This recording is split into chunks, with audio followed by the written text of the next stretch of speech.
The plan is not the problem. The amount of food you're eating is not the problem. The way you're training in the gym is not the problem. Whether you're eating the correct type of protein is not the problem. Whether you're eating the right amount of fats, whether you drop your calories too low for this diet phase is not the problem. None of that is the problem. The plan itself is simply not the problem. The problem is you. Now, after coaching so many people and getting a certain type of results, as you can see on here, I've understood now that 30% body fat is not really a body fat metric. It's not really a measure of how much body fat you have. 30% body fat is more of a mindset. Those of you that walk around with 30% body fat have a certain mindset outlook on life. So we're going to uncover what that looks and feels like in today's video, so you can obviously understand it when you see it, and maybe you'll see the traits in yourself, but most importantly, move away from that mindset, because I can tell you now, we can give you the plan. I can click my fingers tomorrow and give you a six-pack. You'll fuck it up because you weren't capable, because you weren't the capable individual to maintain, to even get abs in the first place, let alone maintain it. You'd fuck it up. The same reason why people that win the lottery 5-10 years later, this study shown this, that they will end up back in the same economic class that they started out in, because they weren't capable of handling £1 million, £1,000,000. They were just people that won it. So the same thing goes for having the physique. We could click our fingers tomorrow. If you've not done the trials and tribulations to get there, you'll fuck it up. So that's why this video is titled The 30% Body Fat Mindset. And just to whet your appetite and show you a flavour of what this looks and feels like, I've wrote down 10 phrases of what they say, but what they actually mean. So when they say it's not sustainable, what they mean is, it's harder than I want it to be, so I don't want to do the work, it's not sustainable, so no, I can't be doing this. The next one, I don't have time. What they really mean is, I'd rather be doing something else than eating less food, training hard. When they say clean food is boring, basically they mean it's not exciting, I eat for dopamine and pleasure, and I'm not getting this from this type of food, therefore I don't want to eat this way. When they say I like to have balance, what they really mean is, I don't mind doing a little bit of hard work in the week, but when it comes to the weekend, I want to be a royal pig, go out and eat whatever I want, drink myself into an oblivion, and then still make progress week on week, because during the week, I'm putting the effort in, right? That's what they mean. Basically, they don't want to do this full time. They want to not move away from who they actually were. When they say, I get 2 weeks in and fall off, how many people that are 30% body fat can relate to this? You know, they said they were going to do it, they did it for a little bit and fell off. What they basically mean is, I don't like my identity being changed. This is painful. You're changing who I am. So I'm going to go back to the original version of me, because it's a choice to fall off. It's a choice to be like, nah, I'm not doing this anymore. And that's literally what is happening. When they say, I don't want to be shredded, what they basically mean is, I'm happy having lower standards for myself, and that's what I deserve, because I'm a piece of shit, because I know all the cheating and all the crap I've done throughout my life, and I know I'm not worthy of having a certain thing in life that's quite well respected. That's basically what they mean. And honestly, that's the only difference between anyone that you look up to, a celebrity, anything like that. The reason they are where they are in life is just because they have a higher standard, and their threshold is significantly higher for what they're willing to accept in life. Like, a lot of people, if they're not making... if you look at all your favorite idols, if they're not making if they're not making $1 million a month, they'll be waking in the middle of the night with night sweats, thinking, well, we better fucking sort this shit out. What is this absolute peasantry stuff?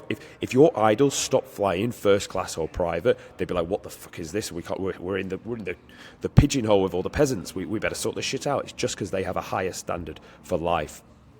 When they say, I've got a blocky frame, they basically mean, I'm okay with being fat. I've been fat all my life. This is my identity. I'm just a blocky guy. No, you're not. Weighing food is excessive. Basically what they're saying is, oh, if you actually track this, you're going to call out my bullshit and know I'm being a pussy bitch. That's basically what they're saying.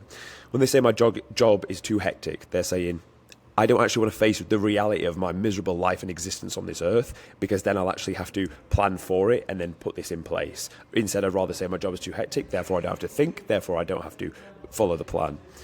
If they say a certain scale weight is too light, there'll be nothing left of me. What they're basically saying is, you will expose how jack I am in the gym, how little effort I put in, and how little results of muscle mass I have to show for all the years. So if you strip back the fat, I'll actually be a skinny weasel dick, and I don't want that. So therefore, getting too light on the scale is not something I want to do, nor do I want to get to 10% body fat. These are all typical sayings you will hear from the 30%er, and this is where his mindset really gets put in. Now, the concept I want to give you in how we want to fix this is through looking at your self-image. You see, we have the current version of you and the new version of you, and I'm just going to draw on screen to get the point across. So for the longest of time, The reason why people are where they are in life is because they have stacked habits, and we'll call these rocks in this basket here.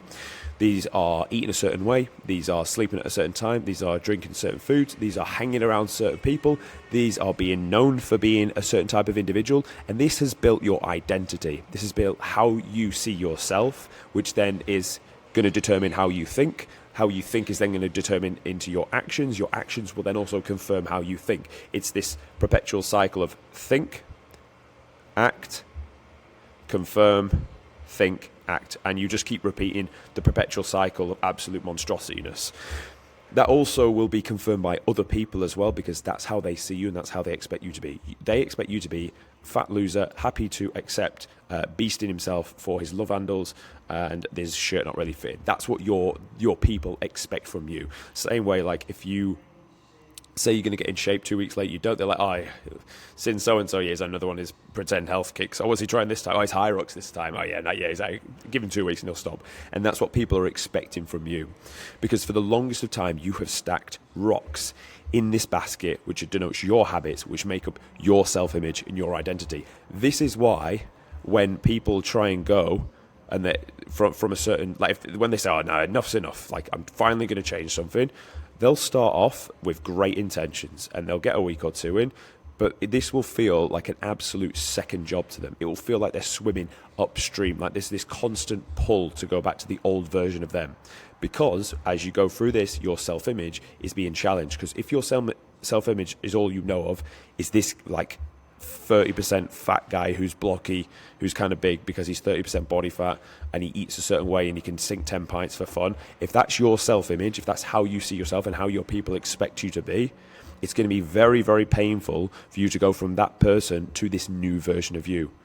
However, it's obviously not impossible, otherwise we wouldn't have been able to do it for these people here. So how do you do this? You need to audit your life and work out what are the rocks, what are the constraints and the habits that you've put inside this basket that make up you. Most likely it will be the way you view food, the type of food you eat, the type you go to bed, how you think and feel about things, and all this will make up your self-image.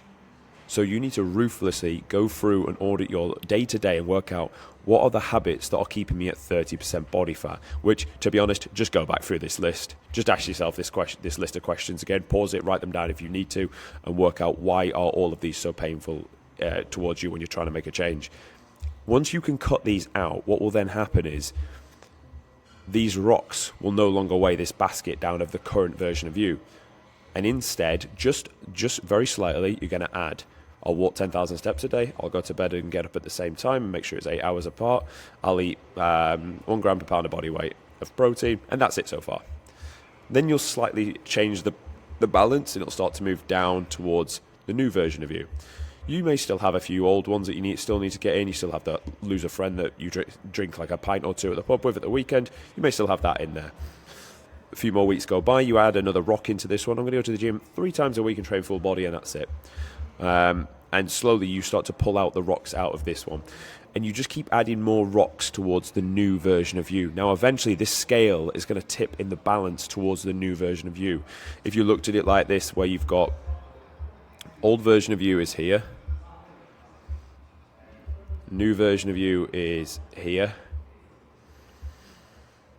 And you will go on this scale, and eventually you'll get to the point where you're in the middle.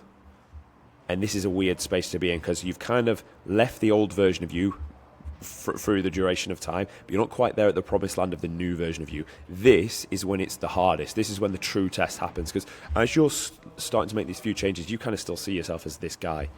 But you're kind of this guy that's improving a little bit and you're seeing a little bit of progress. Until you can push past this middle part where it's a little bit scary and tip towards that new version of you, there'll always be this constant pull to go back to the old version of you. I have a client like this, and actually he's done very, very well. He's been with me probably around 16 or so weeks, dropped a great amount of weight, stopped a lot of vices, and he's now in this space, and he's now looking to make a change in his career and take the leap towards what he could offer for the world, which, again, we're all on this earth for a very specific reason. You watching this have a specific set of interests and a specific things that will motivate you. And when you learn that and put that into the world, you will do it better than I can and anyone else can. The problem is most people don't do that because they don't give themselves the mental clarity to even sit and think, what could I give to the world? They're just all on about the take, and all about how hard life is, and all on about how fucking fat they are because they're 30% body fat and that's their mindset.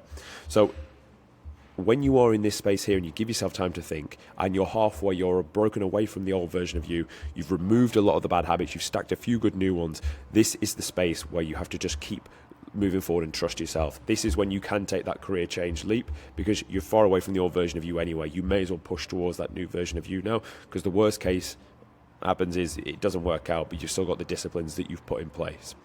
So 30% body fat is simply just a mindset. It's simply just a concept inside your brain that you're okay with being how you are in life right now, otherwise you would change it. Stay away from these type of people.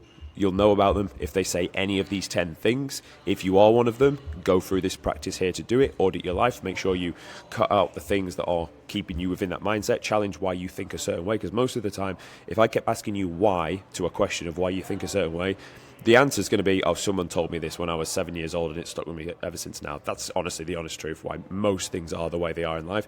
It's a shame, but it is the way it is. And unless you've sat and done this deep work, you're always going to have these problems. And you can blame other people for it, but ultimately you are where you are in life right now because of your own doing. So the sooner you can take accountability for that, the sooner you can change this. But just know, everyone has a human body. Everyone's body can go from 30% to 10% body fat. Here's a prime example of that. But it's not about this. It's not about the midsection. It's about what goes on between the eyes. As soon as you fix that, you'll have the physique, and you will be able to keep it long term, because being 10% body fat is simply just a mindset. So is 30%. So if you found this video useful, great, subscribe, and I'll see you guys tomorrow.